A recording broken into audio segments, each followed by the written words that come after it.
Hi guys, I'm Megan Brightwood and welcome back to my channel. So today I'm going to be acting as your home ec teacher and showing you how to sew on a button.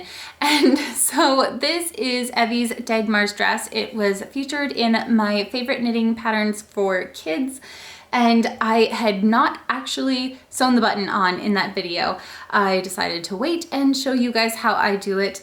This is something that I learned how to do back in like 7th and 8th grade in our home ec class, but I think we were one of the very few schools that had home ec at the time, at least in Minnesota.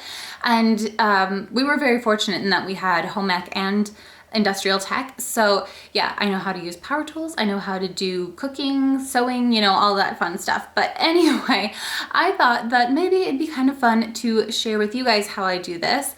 And so in order to sew on a button, you will need a few things. So you'll need about 3 feet of embroidery floss that matches whatever fabric you are sewing it onto, a sewing needle, a straight pin, and a button. So I like these ones with the 4 holes in them, but this will also work for a 2-hole button. Doesn't really matter, but yeah, this is how I knit a button, or how I sew on a button. So I've already gone ahead and threaded my needle, and the way that I do this, I fold the embroidery floss in half, and then I just push the ends through the eye of the needle, and on the other end, I'll have just this little loop here, and that is a very important part to how I sew my button on. So then I'm going to grab my button and the garment that I am attaching it to, and I'm going to place it right where I want it. So I personally like to do a little X when I do my buttons, but you could do a bar, you could do a cross, however you want to place this button, it works just the same way. So I'm going to get that right where I want it, and then I'm going to push my needle from the back side of the fabric right through the button. And I'm not going to pull the entirety of the thread out. I want to leave a good amount of tail here. Then I'm going to go through another eye of the button and right back to the wrong side of the fabric.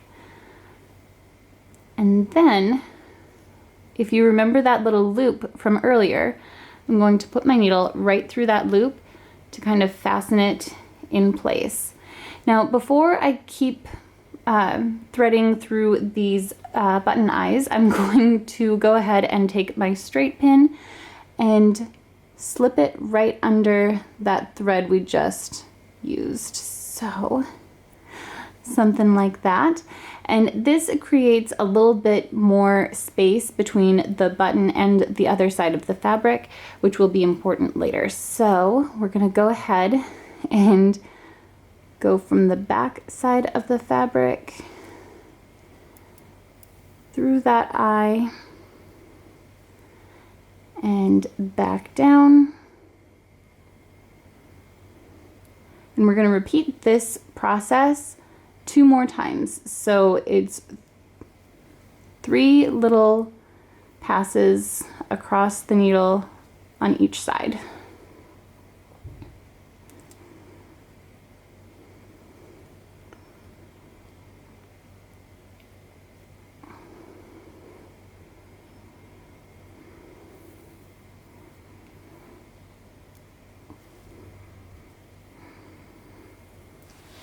So there's 2.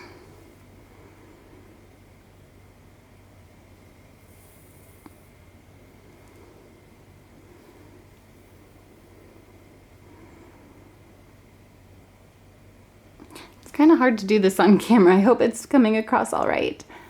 And then there is my 3rd pass. Then I'm going to remove that straight pin, and you can see I've got a nice little X.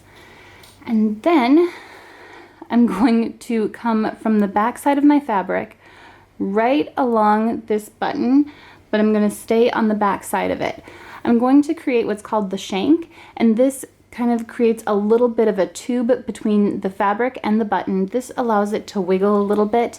If it's too close to the fabric, it will just pop off again. So you want a little bit of wiggle room there. So what I'm going to do is wrap my thread around the threads that we had when we were sewing on the button about 6 times. So I'm going to go 1, 2, 3, 4, 5, and 6.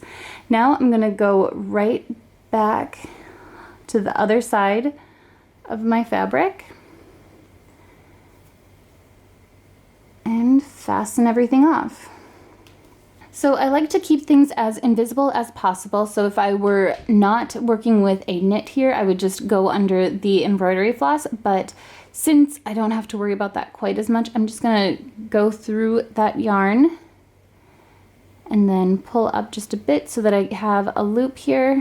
And then I'm gonna go twice under that loop to fasten everything off. All that's left to do is trim that thread end and you are done. So Evie's button is here hiding under her collar, and I always love doing buttons. The biggest thing to remember is to do that shank, because if it doesn't have a little bit of wiggle room here, what ends up happening is that if you have a knit fabric, the knit fabric will kind of pull to the inside of the buttons almost, and it creates this really weird kind of point.